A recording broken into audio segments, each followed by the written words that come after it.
네, 오늘은 가난과 연약함에 임하는 능력, 가난과 연약함에 임하는 능력이라는 제목으로 하나님 말씀 증거하도록 하겠습니다. 어제부터 살폈지만 이스라엘의 그 영적 흐름이 참 안타깝습니다. 하나님께서 기드온에게 그 여호와의 영으로 옷을 입혔다. 성령의 기름 부음, 성령의 충만함, 그런 걸 주셨습니다. 그래서 한 사람의 능력이 얼마나 대단한지 그 한 사람에게 성령이 옷 입혀주시고 성령이 기름 부어 주시니까 이스라엘 백성들이 구덩이에 숨어있던 겁쟁이들, 오합지졸도 아니었습니까? 근데 그들의 마음 가운데 싸울 의지가 생기더라는 거예요. 그래서 한 사람에게 불 붙여준다는 게 얼마나 중요한지를 알 수 있겠죠. 많은 백성들의 가슴에도 불이 붙기 시작했습니다. 그래서 그들에게 믿음이 생기고 그들에게 저항정신이 생기고 그들에게 생명의 역사가 나타나기 시작했다는 것입니다. 그래서 기드온이 나팔을 부니까 그 구덩이에 숨어있던 백성들 가운데, 그것도 뭐 전체 지파도 아닙니다. 뭐 아셀 지파라든지 뭐 므낫세 지파, 자기 소속된 지파라든지 이렇게 뭐 납달리라든지 이렇게 비주류 지파입니다. 거기서만 사람들이 몰려들었는데도 불구하고 32,000명이나 모였다는 것입니다. 그러니까 이 정도 되면은 그 불을 더 확산을 시키고 또 그 냉랭한 신앙에 그저 하나님의 뜨거움을 주고, 그래서 얼마나 큰 일을 이루었겠습니까? 근데 결정적인 순간에 이 타이밍이 중요한데, 그 타이밍에 그 기드온이 했던 일이 무엇입니까? 양털 시험하면서 시간 낭비했다라는 거예요. 그러다 보니까 두 가지가 무너졌습니다. 첫째는 백성들의 믿음이 무너지기 시작했고, 두 번째는 기드온 자신도 무너지기 시작했다는 것입니다. 그래서 사사기 7장의 내용은 무슨 얘기냐? 그 전반부는 하나님께서 정비하시는 얘기가 나오는데 백성들을 정비하는 겁니다. 그러니까 32,000명, 이게 허수라는 거예요. 이 32,000명 갖고는 안 되고 두려워 떠는 자들은 가라 그랬더니 22,000명이 갔고, 그 다음에 필요에 매달리지 않는 그런 하나님 앞에서 준비된 경기하는 백성이 필요하다. 그죠? 균형 감각을 가진 백성이 필요하다. 그랬더니 10,000명 가운데 9,700명이 가버렸습니다. 그러니까 300명 남았죠. 이 백성들을 정비한 것입니다. 우리는 보통 이것만 생각하는데 하나님께서는 백성들을 정비했을 뿐만 아니라 오늘 본문입니다. 기드온 자신의 믿음도 재정비를 했다는 것입니다. 왜냐? 지도자가 이렇게 흔들리는 믿음 가운데 쓰임받을 수 없기 때문에 그렇다는 것입니다. 기드온이 흔들린 모습을 보여주는 핵심 구절이 어디에 있느냐? 7장 10절을 보십시오. 만일 내가 내려가기를 두려워하거든. 이 핵심이에요. 그렇게 성령으로 옷 입혀줬음에도 불구하고 믿음이 뒤흔들려 버렸죠. 양털 시험이나 하고 있다 보니까 그의 마음 가운데 두려움이 있다는 것입니다. 두려움은 곧 불신앙입니다. 불신앙이 두려움으로 드러나는 거잖아요. 하나님만 믿고 의지하는데 왜 두려움이 있겠습니까? 신앙이 흔들리니까 두려움이 그를 엄습하더라는 것입니다. 내가 내려가기를 두려워하거든. 이게 핵심이라는 거예요. 그래서 흔들리는 기드온의 믿음을 붙들어 주기 위해서 하나님께서 좀 특별한 방법입니다. 이건 하나님이 지시하신 방법이니까 막 하나님의 뜻이다 이렇게 말하기보다는 하나님께서 오죽 흔들리면 이런 방법을 쓰셨을까, 이게 정답이라고 생각을 합니다. 11절을 보십시오. 그들이 하는 말을 들으라. 그 후에 내 손이 강하여져서 그 진영으로 내려가리라 하시니 기드온이 이에 그의 부하 부라와 함께 군대가 있는 진영 근처로 내려간지요. 그러니까 미디안 진영 쪽으로 가보라는 거예요. 그럼 거기 있는 군사들 가운데 몇 사람이 얘기할 건데 그 얘기 듣고라도 믿음을 가지라. 이 말씀이 더 맞다고 생각합니다. 그러니까 하나님의 말씀대로 미디안 군영으로 갔습니다. 13절 14절을 보십시오. 기드온이 그곳에 이른즉 어떤 사람이 그의 친구에게 꿈을 말하여 이르기를, 보라, 내가 한 꿈을 꾸었는데 꿈에 보리떡 한 덩어리가 미디안 진영으로 굴러 들어와 한 장막에 이르러 그것을 쳐서 무너뜨려 위쪽으로 엎으니 그 장막이 쓰러지더라. 그의 친구가 대답하여 이르되 이는 다른 것이 아니라 이스라엘 사람 요아스의 아들 기드온의 칼이라. 하나님이 미디안과 그 모든 진영을 그의 손에 넘겨주셨느니라 하더라. 그러니까 군사 2명이 대화 나누는 겁니다. 야, 꿈 꿨는데 글쎄 보리떡 한 덩어리가 막 굴러다니더라. 이게 무슨 뜻이야? 막 장막이 넘어지더라. 무슨 뜻이야? 친구 하나가 듣더니만 해몽을 해줍니다. 다른 것이 아니라고. 이것은 하나님의 미디안과 그 모든 진영을 그의 손에 넘겨주기 위해서 이런 일이 벌어진 거라고. 두려움에 떨면서 그 얘기를 하더라는 것입니다. 이 적군의 얘기 듣고 기드온이 믿음이 생기더라는 거예요. 15절 보십시오. 기드온이 그 꿈과 해몽하는 말을 듣고 경배하며 이스라엘 진영으로 돌아와 이르되 일어나라, 여호와께서 미디안과 그 모든 진영을 너희 손에 넘기셨느니라. 이건 사실 기쁜 얘기라기보다는 아픈 이야기입니다. 왜 그렇습니까? 하나님께서 그렇게 말씀하실 때는 믿음이 안 생겨요.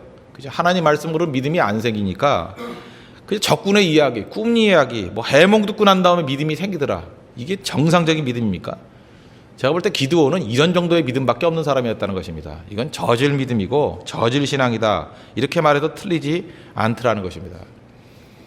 우리 겉으로 볼 땐 믿음이 되게 좋아 보이는 성도들 가운데서도 이렇게 하나님 말씀을 읽고 말씀의 응답을 받았습니다. 뭐 이러면 참 좋겠는데, 뭐 설교 말씀을 듣고 그 설교 중에 하나님의 음성을 들었습니다. 이러고 흔들리지 않으면 좋은데, 이렇게 말씀 듣고도 변화가 되죠, 물론.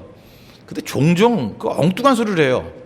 뭐 어저께 꿈을 꿨는데, 그리고 꿈 얘기를 목사하고 얘기하길 또 원해요. 그죠?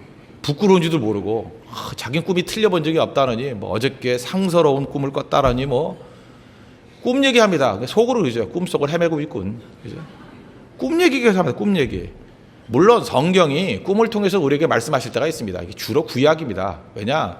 그 신약에는 하나님 말씀이 다 완성이 됐기 때문에 말씀을 통해서 하나님이 뜻을 전달해 주시지, 꿈을 통해서 하는 일은 전혀 없다고 말하고 싶지는 않습니다. 위험하다가 정답이에요. 위험하다. 꿈 때문에 하나님의 음성을 들었다 이러는 사람은요, 꿈을 통해서 인도함을 받을 때도 많이 있지만 꿈 때문에 속을 때도 많을 거란 거예요. 꿈은 마귀도 사용합니다. 그거 아십니까? 마귀도 사용해요. 마귀도. 그래서 꿈을 통해서 얻은 유익보다 아마 꿈을 통해서 당하는 고난이 훨씬 더 클 거라고 생각합니다. 그래서 믿음은 어디에 뿌리를 둬야 되냐? 말씀에 뿌리를 둬야 돼요. 주 음성 외에는 다른 기쁨 없습니다. 참 기쁨 없습니다. 이 고백이 나와야 된다는 거예요. 하나님의 말씀 외에는 다른 기쁨이 없습니다. 그런데 어떤 사람은 너무 그 체험 위주의 신앙, 또 어떤 사람은 너무 꿈 위주의 신앙, 어떤 사람은 또 징조의 징조. 뭐 기도하고 비슷해요. 뭐 내일 비가 오면 뭐가 벌어지고 자기 혼자 말하는 거예요. 그죠? 내일 뭐 날씨가 어떠면 어떻고, 나는 무슨 징크스가 있는데요. 뭐 맨날 그러고. 그죠? 나 무슨 뭐 그래서 정장에도 뭐 흰색 양말 신고 나오고, 왜 그러냐 촌스럽게 그랬더니 자기 징크스래나 뭐. 참 그 연약한 신앙이다. 뭐 기드온을 넘어서지 못하는 신앙이다. 이런 생각을 많이 갖습니다. 그래서 우리가 여기서 제일 먼저 깨달을 게 뭐냐면, 말씀 듣고 순종이 가능한 인생이 돼야 된다는 것입니다. 그래야 흔들림이 없다라는 거예요. 제한적으로 체험을 통해서 또 꿈을 통해서, 오늘 말씀을 통해서 보면 알 수 있듯이 기드온같이 연약한 사람은 또 이렇게 대화를 통해서, 딴 사람이 이야기를 통해서 믿음을 주기도 주잖아요. 그러면 다른 사람의 이야기를 통해서만 믿음을 갖는다 그러면 뒤집어서도요, 다른 사람의 이야기를 통해서 얼마든지 불신도 신겨져요. 꿈을 통해서만 믿음이 생기는 사람은요, 꿈을 통해서 얼마든지 불신도 신겨진다니까요. 징조를 통해서만 믿음이 생기는 사람은요, 징조를 통해서 얼마든지 불신이 생길 수 있습니다. 그러니까 얼마나 위험해요. 그러니까 말씀이 우리에게 믿음을 주는 인생이 되는 인생은, 그 사람은 빠르고, 일단 빨라요. 말씀 듣고 다 변화가 되니까 빠른 변화, 그 다음에 안전합니다. 빠르고 안전한 길이 하나님 말씀인데, 그거 두고 도대체 뭘 의지하겠다는 거예요. 기드온과 같이 이렇게 흔들흔들하는 불안전한 믿음이 아니라 말씀에 뿌리를 둔 그 온전한 믿음을 갖는 우리 믿음의 종 되기를 바랍니다. 구체적으로 이제 내용에 들어가겠습니다. 이 꿈은 하나님께서 주신 꿈이죠. 이 대화는 하나님이 알려주신 대화입니다. 여기서 기드온에게 주고자 하는 메시지가 무엇인가? 첫 번째는 약한 자를 사용하시는 하나님이다. 이걸 보여주고 있다는 것입니다. 13절 다시 보십시오. 기드온이 그곳에 이른즉 어떤 사람이 그의 친구에게 꿈을 말하여 이르기를, 보라, 내가 한 꿈을 꾸었는데 꿈에 보리떡 한 덩어리가 미디안 진영으로 굴러 들어와 한 장막에 이르러 그것을 쳐서 무너뜨려 위쪽으로 엎으니 그 장막이 쓰러지더라. 보리떡 한 덩어리가 있는데 굴러 들어와. 그러니까 한마디로 하면 구르는 보리떡. 구르는 보리떡. 여러분 잊지 마십시오. 이게 이미지가 되게 중요한 건데, 보리떡이라는 게 뭔지 아십니까? 보리떡 이미지는 뭐냐? 이스라엘의 극빈자가 먹는 음식 중에서 가장 보잘것이 없는 음식이 보리떡입니다. 그래서 누가 보리떡을 먹었다 그러면 이 사람은 가난하다, 이렇게 생각하면 돼요. 보리떡, 가난하다. 그래서 지금 보리떡이 강조하는 건 뭐냐면 가난과 연약함, 그 이미지가 있잖아요. 가난과 연약함. 옛날 같으면 우리도 그랬던 것 같아요. 보리밥 먹는다. 요즘엔 건강식이지만요, 제가 어렸을 때까지만 해도 보리밥 먹는다, 가난이었어요. 가난한 집이 보리밥 먹었어요. 그때는 국가적인 그 구호가 뭐였는지 아십니까? 특별히 우리 한국도 그렇지만 북한도 그렇고, 쌀밥에 기와집에 사는 거, 그게 먹혔던 시대가 있었어요. 그죠? 지금 뭐 건강식 그런 개념을 가지면 안 됩니다. 보리밥, 우리도 가난함이었어요. 보리떡, 이것도 가난함이에요. 가난함, 연약함. 지금 구르는 보리떡이라는 게 무슨 뜻이냐? 하나님께서 지금 기드온에게 말씀해 주고 있다고 생각을 합니다. 너는 보리떡이라는 거예요. 네가 뭐 대단한 자 아니야. 너는 보리떡이야. 우리 시험은 넌 개떡이야. 너는 보리떡이야. 연약하고 보잘것이 없다라는 것입니다. 그러나 하나님이 함께하면, 그러나 하나님만 의지하면 강력한 보리떡이 될 수 있다는 거죠. 구르는 보리떡. 그 구르는 보리떡이 미디안 진영을 다 휩쓸어 버리더라는 거예요. 우리에게 주는 메시지도 그거죠. 하나님 나는 보리떡입니다. 그러니 하나님이 함께하면 능력 있게 쓰임 받을 수 있습니다. 우리는 질그릇입니다. 그러나 하나님께서 함께 해주시면 보배를 담는 능력의 질그릇이 될 수 있습니다. 똑같은 맥락이라는 거예요. 그래서 연약한 백성들이 붙드는 게 뭡니까? 가장 연약할 때 하는 게 뭐죠? 하나님 의지하는 거죠. 하나님 의지하는 행동이 무엇이겠습니까? 부르짖음, 기도죠, 기도. 그래서 가장 연약해 보이는 백성들이 언제나 기도합니다. 그래서 가장 강력한 능력을 우리 인생 가운데 체험하게 된다는 것입니다. 마귀는요, 가장 연약한 성도가 무릎 꿇고 기도하는 것을 볼 때 가장 두려워합니다. 그래서 우리는 보리떡 의식 가져야 돼요. 내 연약합니다. 그거 좋은 겁니다. 그 겸손함이 필요하다는 거예요. 그러나 연약함에만 머물러서는 안 되고, 연약하지만 하나님 의지하면 내가 가장 강력한 백성이 될 수 있습니다. 구르는 보리떡이 될 수 있습니다. 그게 꼭 필요하다는 거예요. 이 보리떡 이미지가 신약으로 넘어오면 다 기억나시죠? 요한복음 6장에 나오는 보리떡 5개와 물고기 2마리로 5,000명을 먹이신 사건. 예수님께서는 그 이미지, 아마 이 기도원의 이미지를 따온 것 같아요. 그죠? 보리떡에 보리떡. 한 어린아이가 보리떡 가지고 왔습니다. 6장 9절 보니까 여기 한 아이가 있어 보리떡 5개와 물고기 2마리를 가지고 있나이다. 그것이 이 많은 사람들에게 얼마나 되겠습니까? 똑같은 얘기예요. 보리떡 5개, 이 많은 사람에게 무슨 의미가 있겠습니까?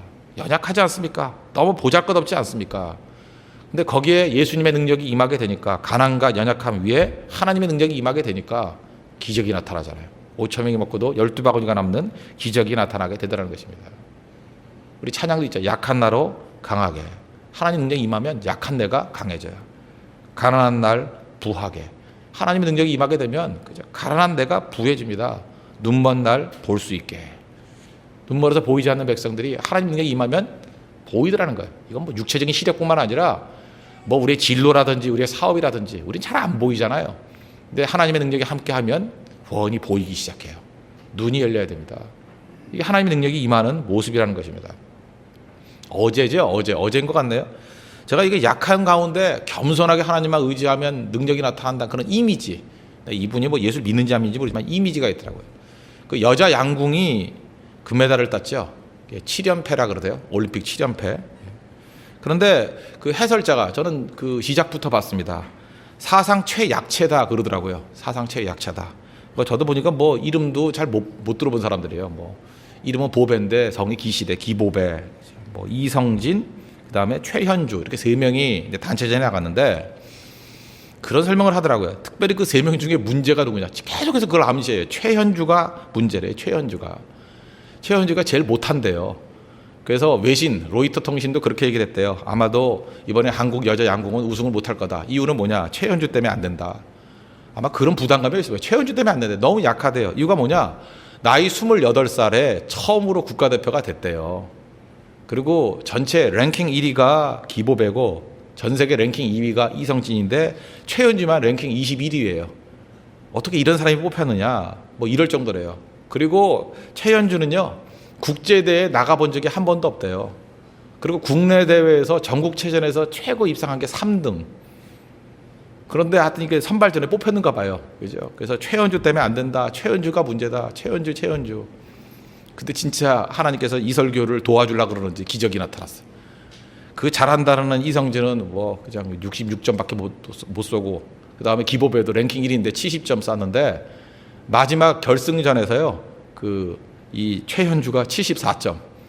그죠? 뭐 몇 발 안 되는데 그 정도 많은 점수를 내고, 더 중요한 건 뭐냐 하면은 마지막 다 중요할 결승전 뭐 2엔드, 4엔드라 그러죠. 그때에 5발 연속으로 10점을 쐈대요. 그거 쉽지 않죠. 그것도 제일 안 된다는 최현주 이름 외우세요. 최현주. 예. 최현주가.